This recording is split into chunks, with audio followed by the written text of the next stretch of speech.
Alors, vous avez entendu que l'institutrice a été tuée par un jeune de 14 ans. Écoutez ce que dit Catherine Vautrin, on en parle après.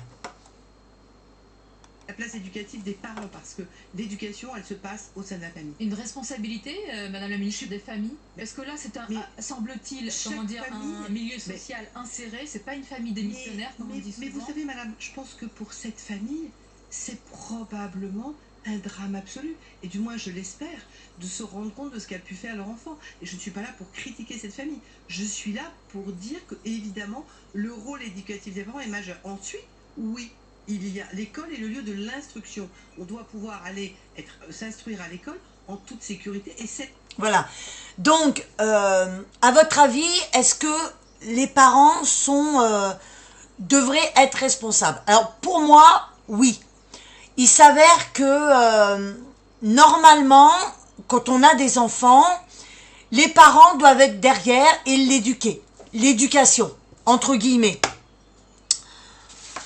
Secondo, les parents ne sont pas responsables à 100% des actions de leur enfant.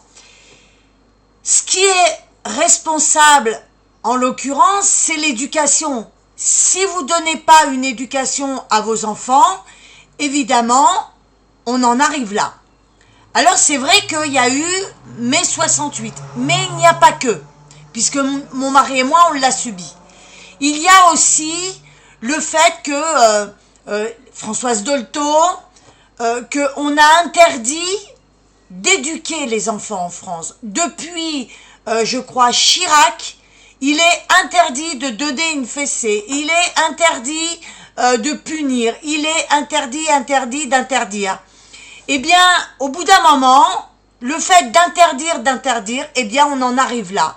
On en arrive à ce que l'enfant soit un roi, et quand il veut quelque chose, eh bien, il le prend. Et on en est arrivé là. Voilà, dites-moi ce que vous en pensez en dessous de la vidéo.